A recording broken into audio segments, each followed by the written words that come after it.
नमस्कार दोस्तों, decode exam पर मैं शिवम आप सभी का बहुत बहुत स्वागत करता हूं।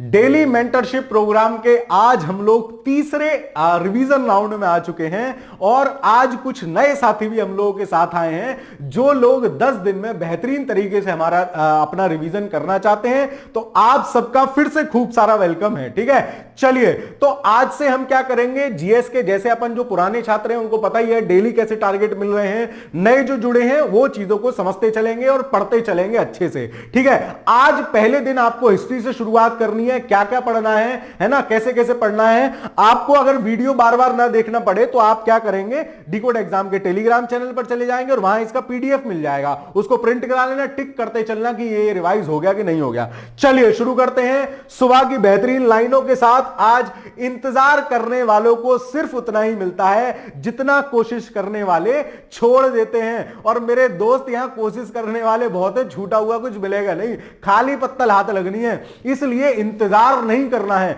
दम लगा के मेहनत करनी है यार। बस 10 दिन और है ना, बस 10 दिन और पूरा दम लगा दो, फिर देखना क्या आनंद ही आनंद होगा। ठीक है, ये टेस्ट सीरीज आपको जरूर ले लेनी है, अब तक तो आपके पास होगी ही है ना। बेहतरीन एक्सप्लेनेशन की धनी, बेहतरीन चीजें तरीके से इस किताब में बताई गई हैं, आपको प्रॉपर पीसीएस में भी काम में आने वाली है।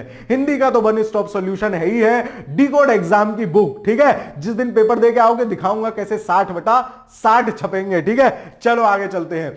आज आपको जो एंशिएंट हिस्ट्री के टॉपिक करने हैं, ये टॉपिक मत छोड़ना। ठीक है, चाहे कहीं से भी रिवाइज करो, आपके शॉर्ट नोट हो, कुछ भी हो, जो भी हो, ये टॉपिक नहीं छोड़ने हैं। सवाल इन्हीं से फंसता है, जैसे सिंधु सभ्यता। सिंधु सभ्यता में आप ये देख लोगे नदियों के पुराने नाम क्या थे, कौन सी नदी के किनारे कौन सा नगर, किसने खोज की, कहां पे क्या मिला, ये टॉपिक देख लोगे। वैदिक काल, बौद्ध जैन देख लोगे, बौद्ध जैन में से खूब सवाल पूछे जाते हैं।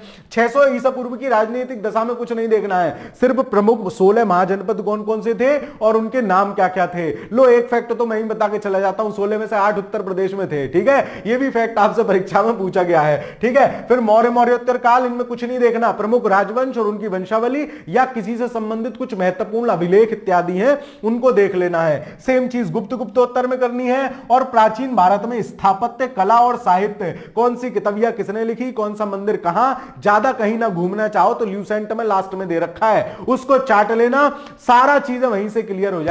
ठीक है, तो आपको एंशिएंट में इतना पढ़ना है। सेम चीज मिडिवल में करनी है, दिल्ली सल्तनत, प्रशासन, कला एवं स्थापत्य साहित्य, ये देख लेना है, किसके समय में क्या चीज थी, कैसे क्या, ये सब चीजें। ठीक है, उसके साथ साथ मुगल काल का भी सेम चीजें देख लेनी है। और मराठा राज्य में मराठा वाले जितने भी युद्ध हुए हैं अंग्रेजों से, उसको देख लेना है, कौन सी संधि, उनका क्रम एक बार देख लेना।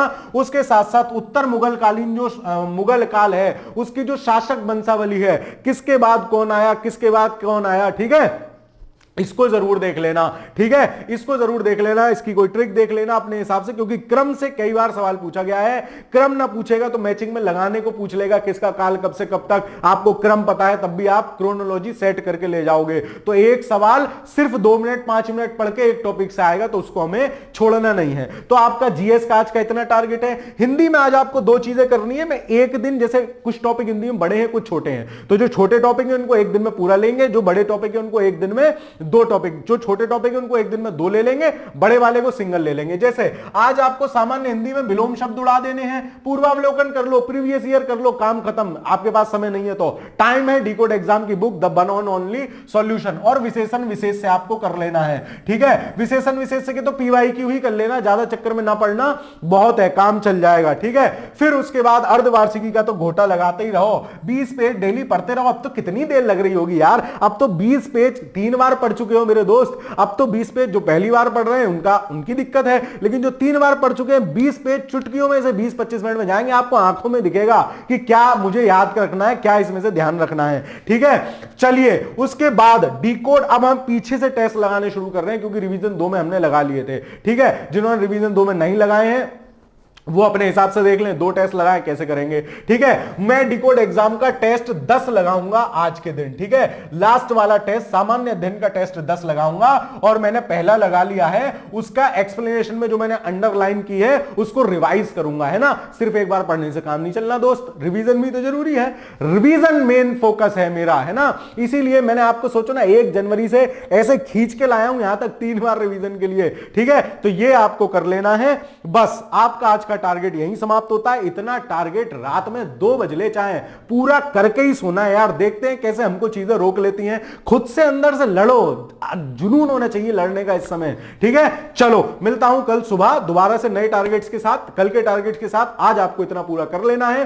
कमेंट जरूर करने हैं, कमेंट जरूर करने हैं कि हां सर हमको ये चीज ठीक लग रही है, मैं सुबह सुबह आपके लिए इतनी एनर्जी से चीजें लेके आता हूं। तो आपका भी उत्तरदायित्व बनता है कि आप कमेंट करके मेरा भी हौसला बढ़ाएं, ठीक है। चलो मिलता हूं कल सुबह, तब तक के लिए पढ़ते रहिए, खुश रहिए, बहुत बहुत धन्यवाद।